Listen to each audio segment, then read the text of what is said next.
Querido ouvinte, queremos lhes falar hoje sobre o tema Ponha a cabeça no lugar. O texto básico que usaremos está em 1 Coríntios, capítulo 1, versos 23 e 24. Mas nós pregamos a Cristo crucificado, que é escândalo para os judeus e loucura para os gentios. Mas os que são chamados, tanto judeus como gregos, lhes pregamos a Cristo, poder de Deus e sabedoria de Deus.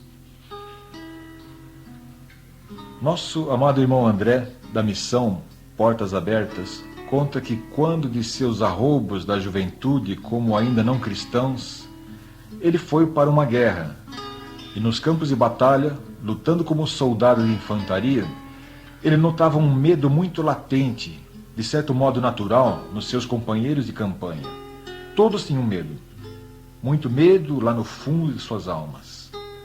E conversando com seus companheiros e vendo que todos eles tinham o mesmo problema, ou seja, medo de que o inimigo de repente surja às suas frentes e lhes cause estragos, ou mesmo mate a todos, medo de que alguém caminhando encontre de repente uma mina explosiva que lhes estrague os pés, as pernas ou algo mais, medo de que sejam cercados por tropas alheias de forma que não lhes reste nenhuma saída, ou medo de, quando estiverem espionando as movimentações inimigas, alguém solte um espirro que seja, ou ainda no meio das matas, medo de encontrar escorpiões, serpentes ou outro animal peçonhento, medo de um dia não poderem mais voltar sãos e salvos para casa e virem para viver uma vida junto às suas famílias de forma satisfatória. Muitos e muitos medos, enfim. Diz o irmão André que, de repente, alguém deles teve uma ideia que os deixou muito felizes e aliviou os seus corações daquela situação.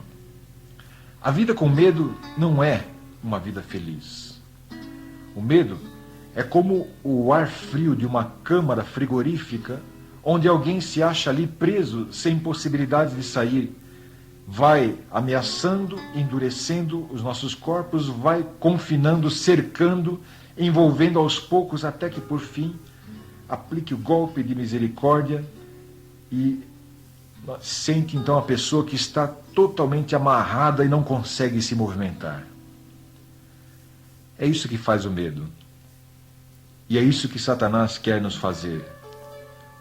O medo judia, ele oprime os corações, pois para ficar livres do medo, eis que então eles necessitavam de apenas uma atitude radicalmente oposta, precisavam de coragem, coragem para dar uma virada nessa situação.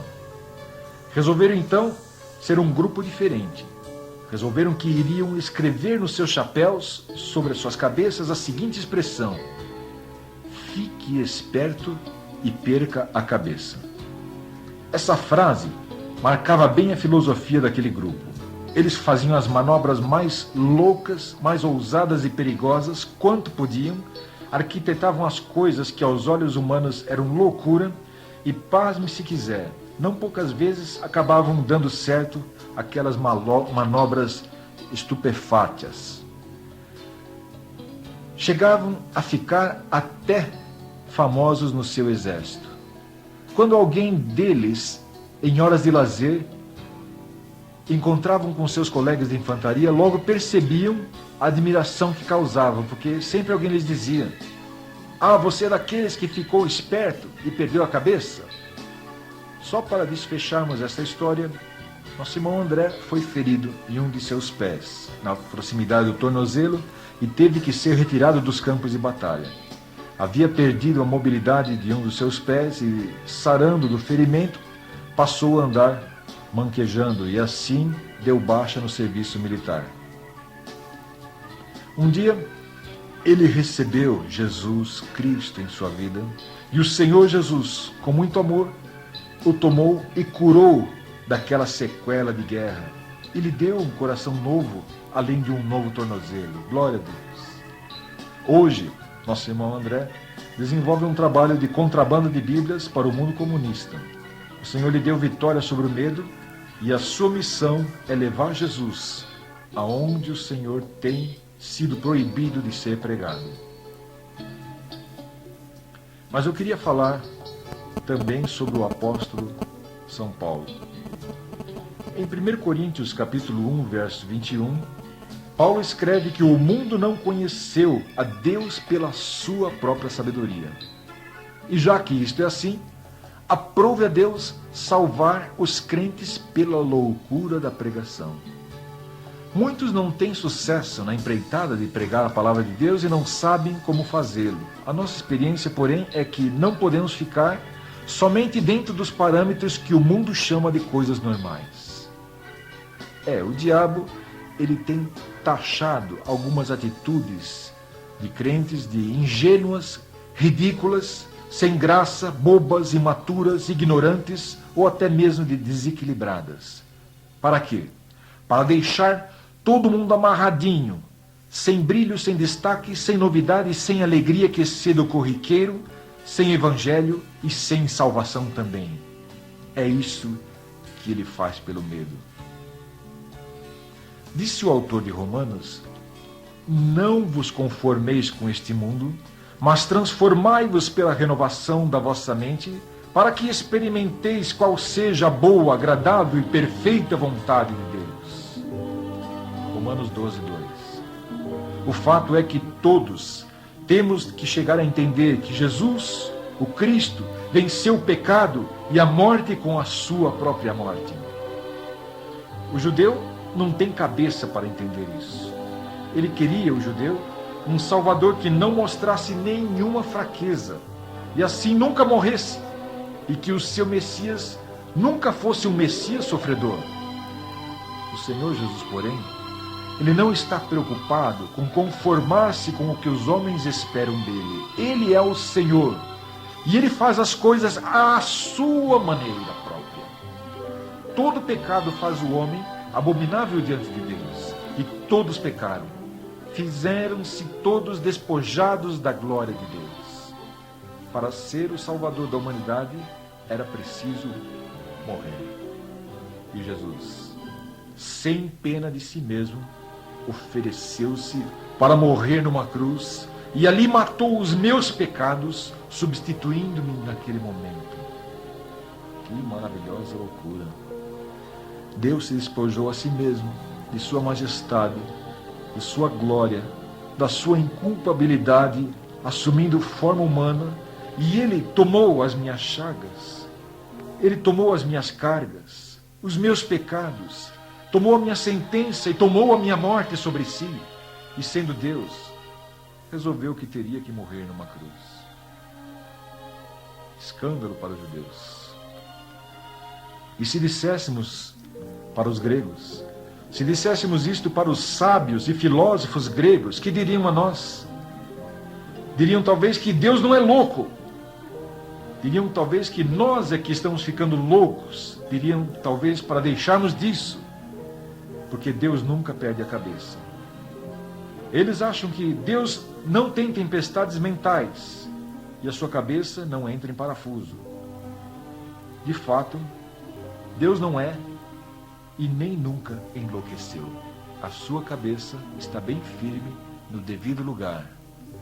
É que ele faz tudo muito bem planejado. E na sua boa forma de planejar as coisas, ele não age sob ímpetos ou acessos de loucura. Seus atos são bem equilibrados, ponderados, previamente planejados.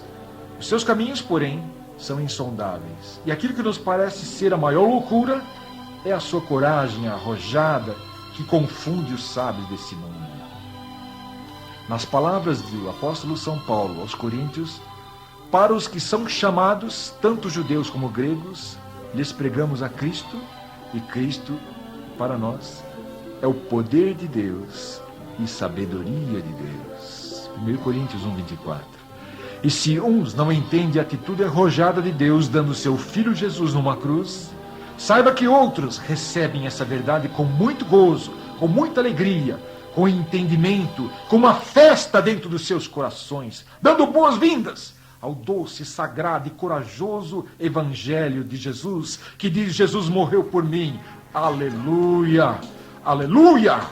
Você pode até ser zombado por crer e falar de Jesus, mas isto é uma glória. Os chamados por Deus entendem, eles ouvirão, e conforme Jesus mesmo prometeu, os mortos ouvirão a voz do Filho de Deus, e os que a ouvirem viverão.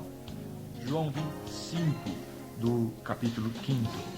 E os mortos, lá nas suas sepulturas, ouvirão a voz do Senhor, em João 5, 28. Isso é loucura? Não. Isto é poder. É alienação mental? Não, eu digo. Pelo contrário, quem ouve a voz do Senhor e crê no que lhe enviou é que eternamente terá verdadeiras compensações, verdadeiras recompensas. Esse é que, afinal de contas, colocou a sua cabeça em lugar seguro. As nossas mentes têm que ser colocadas em Cristo, e então, somente então, é que encontraremos a paz eterna. Você quer uma paz temporária ou uma paz eterna? Se você quer uma paz eterna, ponha sua mente, ponha sua cabeça no lugar certo. Ponha em Cristo e goze a paz eterna. Se você crê e quer assim, ore comigo agora. Bendito amado Pai, eu te agradeço, porque isto que chamam de loucura aos teus olhos, eu aceito como minha salvação. Jesus, eu quero Jesus na minha vida. E eu quero que seja assim para sempre. Fica comigo, Senhor. Em nome do teu Filho, amado. Amém. Tem que acreditar na sua luz. Vai dar tudo certo, irmão. Vai dar tudo certo, irmão. Se tu creres que Ele tem poder, todo mal terás que obedecer. Vai dar tudo certo, irmão. Vai dar tudo certo, irmão. Creia mais, busque mais, lute mais. Vai dar tudo certo, irmão. Vai dar tudo certo, irmão. Vai dar tudo certo, irmão. Vai dar tudo certo, irmão. Vai dar tudo certo, irmão.